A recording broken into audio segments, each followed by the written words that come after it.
I was knee-deep in case files, chewing a dead pen and drowning in stale office air, when Lily's name lit up my phone screen. FaceTime. I smiled, probably another souvenir update. She loved to show off the little trinkets she bartered for, but when I answered, the grin vanished. No market, no bracelet, just my daughter, sitting stiff on a hotel bed, her face pale, voice paper thin. Mom, can I tell you something without you freaking out?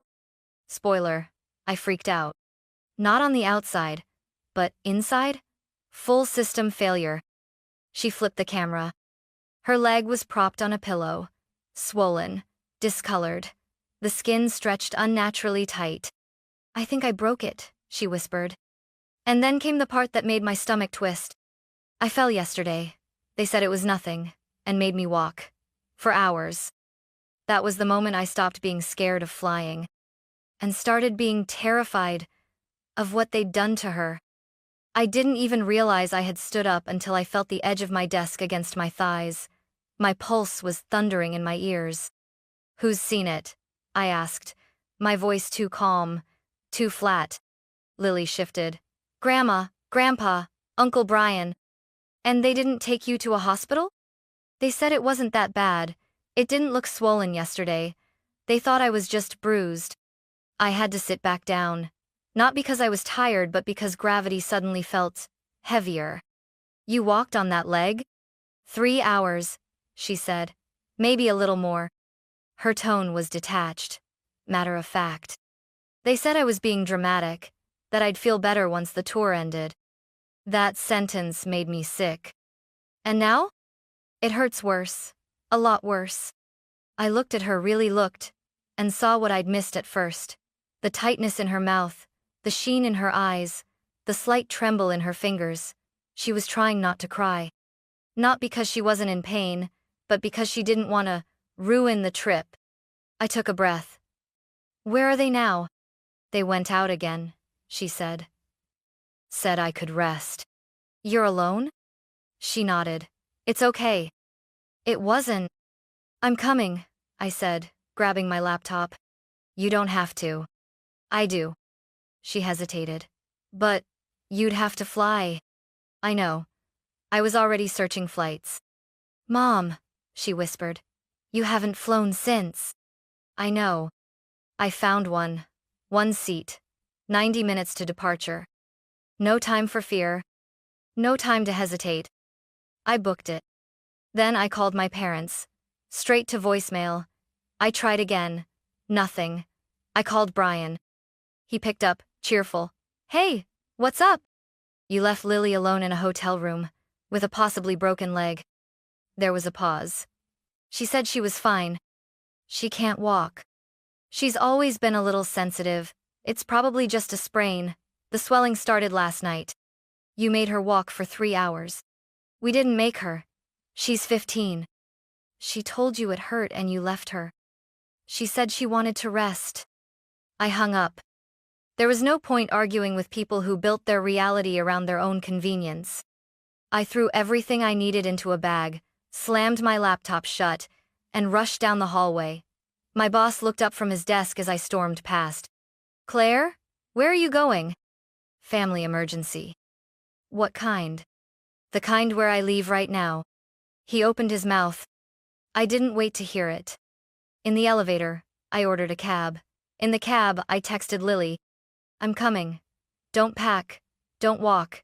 Stay in bed. She sent a heart emoji. I stared at it the entire ride to the airport, clutching my phone like a lifeline. I hadn't flown in over 10 years. But this wasn't about me anymore. This was about my daughter. And the line they had finally, irrevocably, crossed. The airport smelled like jet fuel and bad coffee, two of my least favorite things. My palms were already slick with sweat, and I hadn't even passed security. I kept hearing my mother's voice in my head. You really need to grow out of this. She said it when I was 10, sobbing through turbulence on a flight to Florida. I had my hands clamped around the tray table like it could save me. My older brother Brian filmed me on his dad's camcorder, zooming in on my tear-streaked face, adding fake screaming noises later in iMovie. He played it at Thanksgiving. Everyone laughed. That was the year they started calling me drama queen. I never flew again, not because I was being dramatic, but because no one cared why I was scared. They just cared that I made them uncomfortable. So, I stopped putting myself in positions where people could see me panic. But now, sitting stiff in a metal seat, buckling my belt with trembling hands, I didn't have the option of hiding anymore. The woman next to me was already asleep, head tilted to the side, a bag of pretzels on her chest. I envied her. Every bump in the taxi made my stomach twist. Every ding, every shift in the cabin pressure, I braced like we were going down. But I didn't make a sound. Because this wasn't about fear.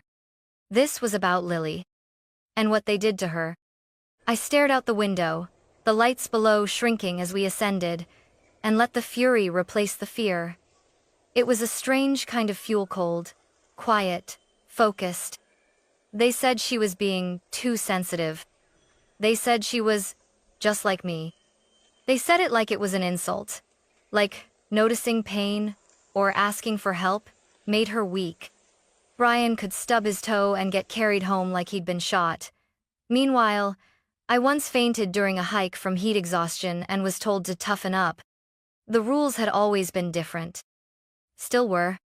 I used to think if I worked hard enough, built a stable career, became someone logical, someone objective, they'd finally see me differently, that I'd prove them wrong.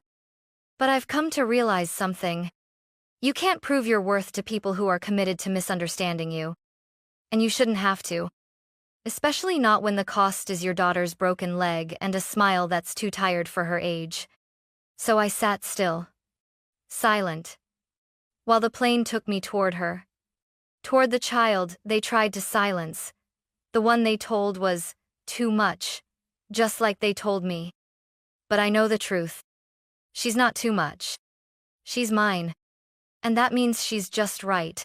By the time the plane landed, I was exhausted in a way that had nothing to do with sleep. My muscles were tight, my jaw sore from clenching. I barely remembered the cab ride, just the hum of traffic, and the way my fingers couldn't stop fidgeting with the zipper on my bag. The hotel wasn't fancy. Mid-range chain, beige everything. I knocked once.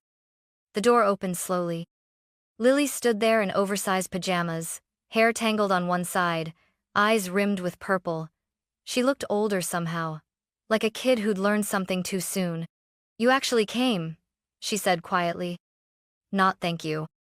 Not finally. Just surprise." Like she hadn't believed it until now.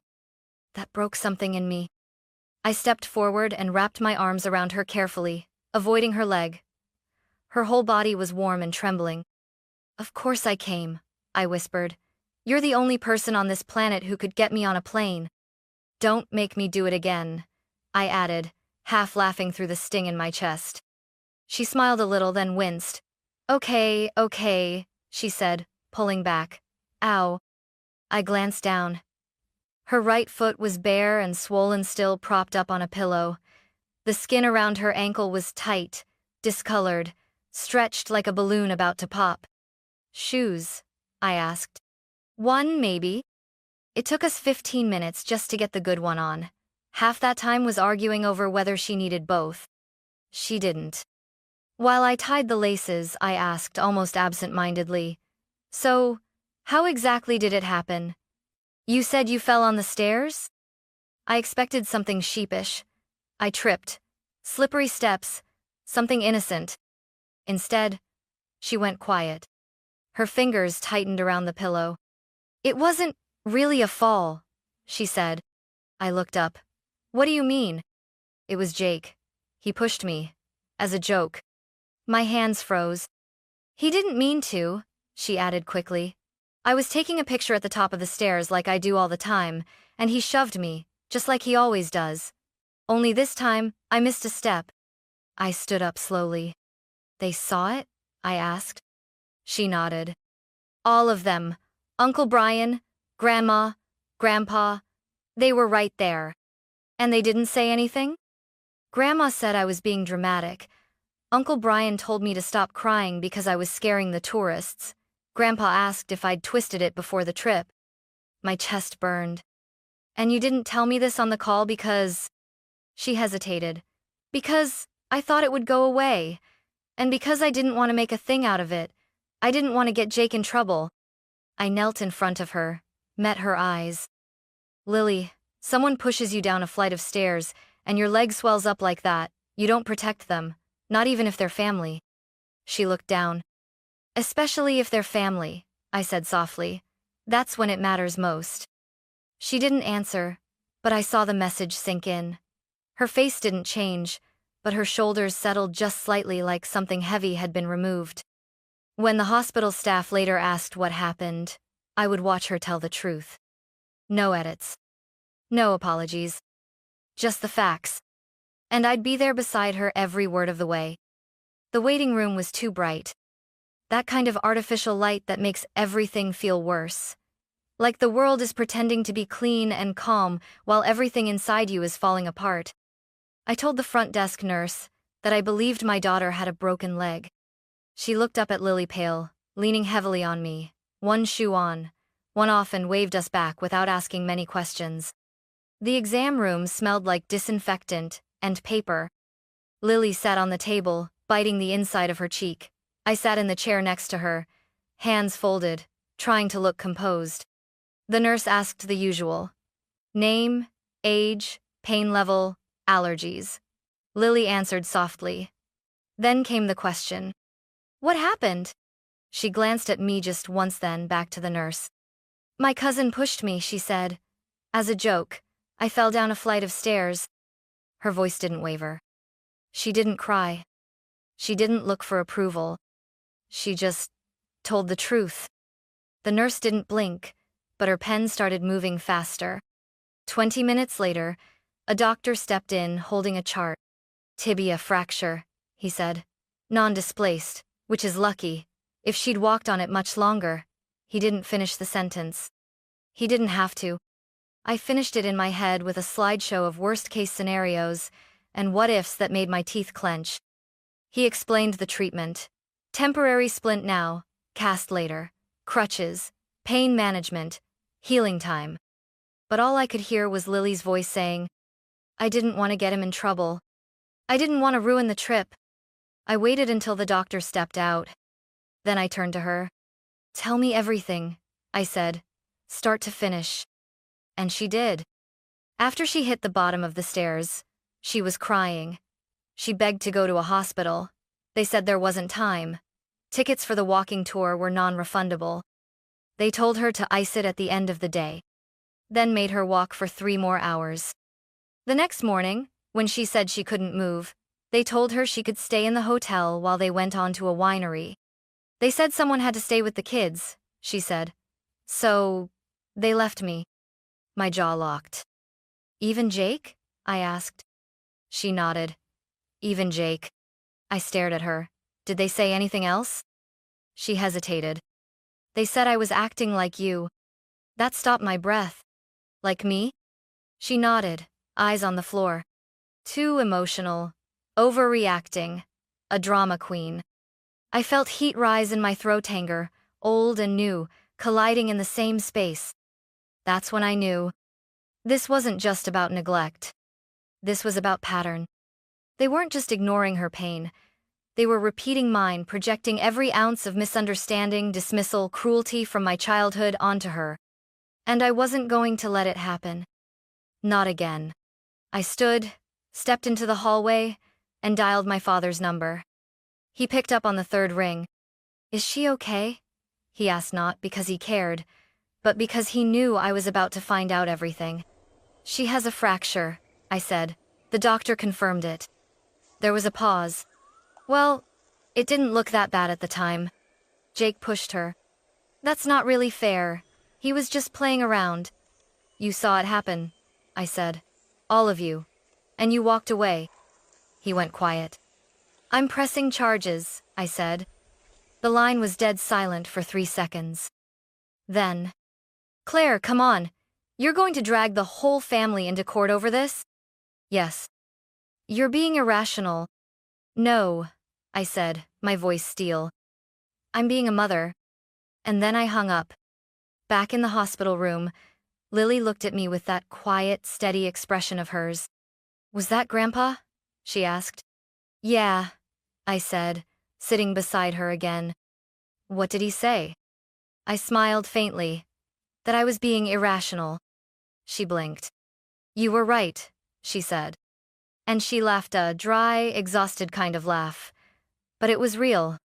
Later that night, when Lily had finally fallen asleep on the couch in our hotel suite, I opened my notes app and typed the words slowly, deliberately. Request legal consultation. Medical neglect. Possible child endangerment. Because this wasn't just a parenting failure. This was a line. A line they'd crossed with me for years, and now with her. And I wasn't going to let them erase her voice the way they'd tried to erase mine.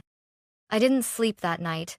Not because of adrenaline or anger, but because my mind kept tracing back over every timeline, every document, every law. I built a case in my head the way I built them for work. It wasn't revenge. It was responsibility. But still, the guilt crept in. Was I really going to take my own parents to court? What would people say? The next morning, I got my answer. A text from a tourist who had overheard us at the ER. They'd been filming near the stairs that day, and yes, there it was. The video. Lily smiling at the top step, camera in hand. Jake charges from behind, pushes her elbow. She stumbles, falls. And in the background? 3 adults. Brian. Linda. Charles. They just watched. No one ran, no one yelled, no one even flinched. I forwarded it to my lawyer. She replied with a thumbs up emoji. We've got them. Filing the case meant flying home, then back again. It meant hearings, interviews, paperwork. And the moment I booked that first return flight, Lily looked up from her cereal bowl and said, You're flying again? Looks like it. Willingly? Not willingly, I smiled. But I'm not frozen anymore. She nodded slowly. It's like exposure therapy. More like revenge exposure therapy, I said. Apparently, maternal rage overrides fear of crashing. And then, the backlash began. Brian showed up first. At my door, arms crossed. That smug face like he was still quarterback of the Dawson family. You're really doing this? He barked. Yes. You're going to destroy us. You know that, right? You should have thought of that before you left a child with a fractured leg in a hotel room. He tried to shout. I closed the door in his face. Then came my parents. Together always, a sign they'd rehearsed. My mother led with guilt. Claire, we're your parents. You can't take us to court. What will people think? My father tried logic. Drop it now and we can move on. I didn't raise my voice. I didn't cry. I looked at them and said clearly, You watched my daughter fall. You laughed when she cried. You made her walk 3 hours on a broken leg. I'm not dropping anything. They left in a huff. But they weren't done. The phone calls started next. Aunt Janine, Cousin Rachel, even Uncle Marty, who hadn't called me since 2007. Your mom's a wreck. Brian could lose his job. Can't you just let it go? Don't do this to the family. So, I did something I never used to do. I told them the truth. I sent them the X-rays. The footage. The timeline. One by one. And somewhere around the 4th call, the tide began to turn. Wait, she was really hurt? They left her alone? The calls stopped. Just stopped. No more pleading. No more excuses. Just silence. The kind I could finally breathe in. The courtroom wasn't like TV. There were no shouting matches, no slammed gavels, no dramatic gasps from the back row. Just a tired judge in wire-rimmed glasses, a stenographer with red nails, and the quiet shuffle of paperwork being passed between lawyers. Still, it felt monumental. My lawyer laid out the facts with clinical precision X-rays, timestamps, Lily's medical records, the video clip, and a written statement from the ER nurse. She never raised her voice. She didn't have to. The evidence did the talking. Across the room, Brian sat stiffly, arms crossed like he was back in high school detention. My parents whispered occasionally, but didn't look at me once. They thought I'd back down, that I'd blink, that I'd flinch under the weight of being the one who turned on the family. But I didn't. I sat with my hands folded in my lap and let the system do what it was supposed to do. The ruling came at 2:40, 6 p.m. Child endangerment. Medical neglect. Failure to report injury.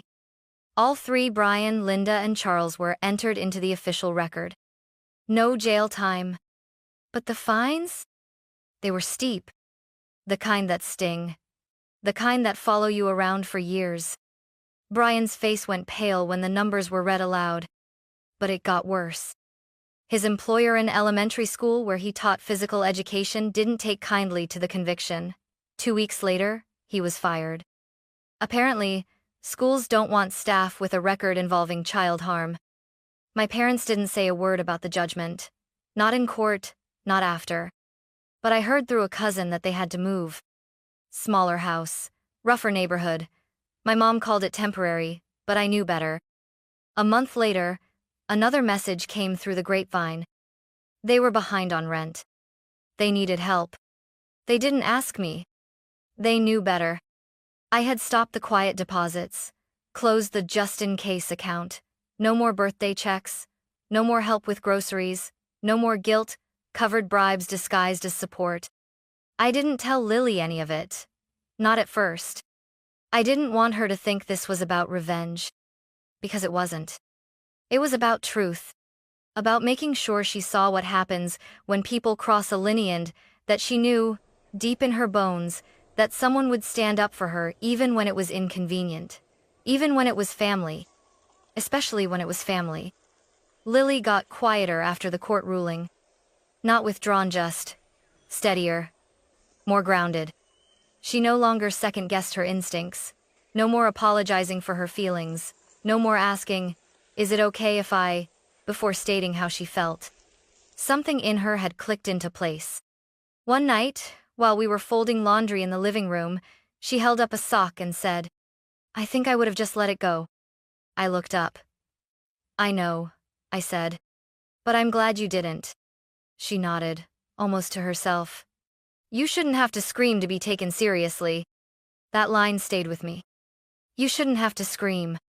All those years, I thought the problem was my voice too soft, too reactive, too much. But the problem wasn't me. It was the people who only listened to pain when it became undeniable. And I didn't want Lily to grow up shrinking herself to fit other people's comfort zones. A few days later, she showed me a message on her phone. It was from Jake. "Hey. I know this is late, but I'm really sorry. I shouldn't have pushed you, even as a joke. I was trying to be funny. It was stupid. I feel awful. I hope your leg is healing okay." She didn't cry, didn't type anything. Just stared at the screen for a long time. "You believe him?" I asked gently.